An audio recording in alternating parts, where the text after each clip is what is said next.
Hi, I'm Mike Beam, Director of Planning and Engineering for the South Dakota Department of Transportation. Today, we're going to talk a little bit about Highway 50 from west of Tyndall through Tabor. Thank you for taking the time to watch a video today. And I wanted to share with you the goals that we have for this section of Highway 50 and also the goals that we share throughout the Department of Transportation, trying to make better lives through better transportation. Our goals within our agency really are the same goals we have with all of our projects. We want everyone home safe and healthy every day. We want to provide excellent service, continually improve, and provide the best transportation system possible. And this project's no different. We want to ensure that we're making the safest and best possible transportation system for those that use the facility and those that live adjacent to it. This project's gone through a couple ups and downs and a lot of conversations taken place over the years. And I think that's led to a great product at the end.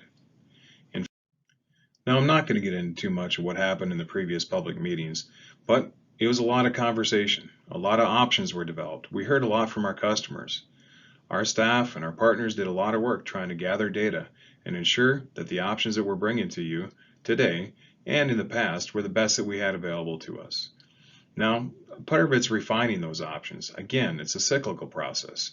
Develop options, hear from the customers, gather data, refine the options. And hopefully you can understand as we work towards this, we want a system that's going to work now and in the future for everyone using the corridor. Yeah, that's a light bulb. And no, we hope this doesn't turn into Thomas Edison inventing the light bulb because we have been back and we've had a lot of conversations about what Highway 50 is going to look like now and what it's going to look like in the future. But it does take some iterative steps. Again, finding those options, hearing from our customers, working through those options, and finding a solution that's going to work from now into the future. As we look at what happened in the past, let's go ahead and run through some of the considerations that were talked about during those time frames. Well, as you can see, the sections in red are the 4-lane sections on Highway 50. And why in the heck were we looking at the 4-lane sections?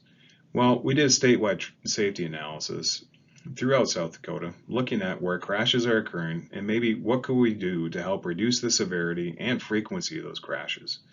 4-lane divided highway sections were one of those locations where we felt there was a pretty good opportunity to reduce the potential of crashes, but really those serious and fatal crashes that occur. We looked at all the sections, all the 4-lane sections along this corridor, and over time we've made some changes. A lot of the interim changes occurred in 2018 with the installation of some blinker and yield signs and warning signs and some yield line changes. In January of 2019, we installed a radar feedback sign so drivers can be reinforced of what speed they're driving as they enter into a reduced speed zone.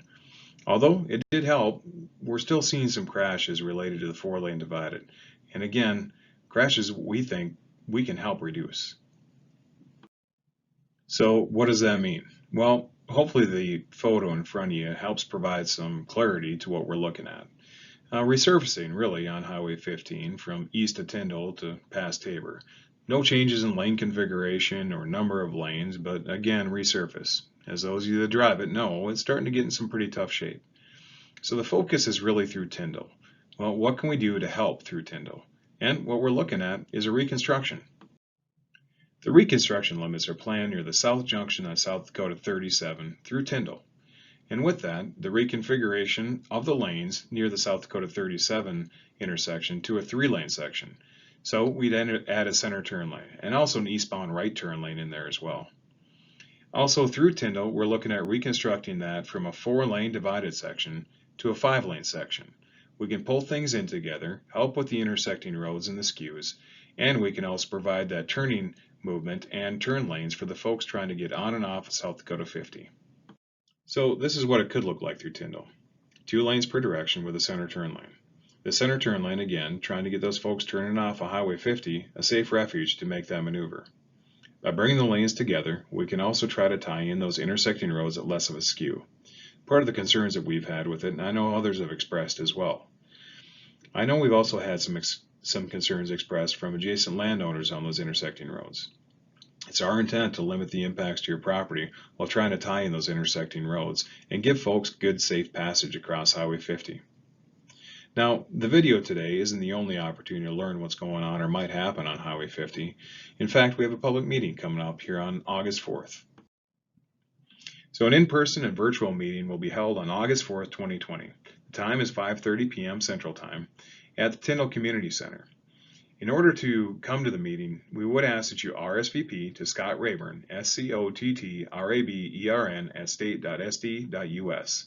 And please note, we're trying to limit the number of folks into the facility to 50 so we can make sure that we meet COVID guidance and try to keep everybody as far apart as we possibly can. Knowing that not all folks are going to be comfortable coming to a public meeting and meeting face to face, we also want to provide an opportunity to participate in this meeting via conference call. So you can call in at 605-679-7263. Conference code is 921-077-338, and then you have to hit pound. During the meeting, we will place you on mute, and then towards the end of the meeting for comment time frame and to hear from folks, we will go ahead and open those lines up, and we really want to have a good conversation about the proposal in front of you today and meeting the needs of Tyndall and the community into the future. If you can't make it on August 4th, we'd still love to hear from you. You can go ahead and mail your comments, thoughts, and ideas to Scott Rayburn, 700 East Broadway, Pierce, South Dakota, 57501. You can also email Scott at scott.rayburn@state.sd.us. If you have some time, maybe want to get some more information, go ahead and take a look at our website. You'll find information related to this project at the public meetings portion of our website. There's also information on other projects going on throughout the area. If you're an adjacent landowner wondering what your impacts might be, we don't know yet. We're still working through that. Again, we're trying to refine the options and define an option that's going to work from now and into the future.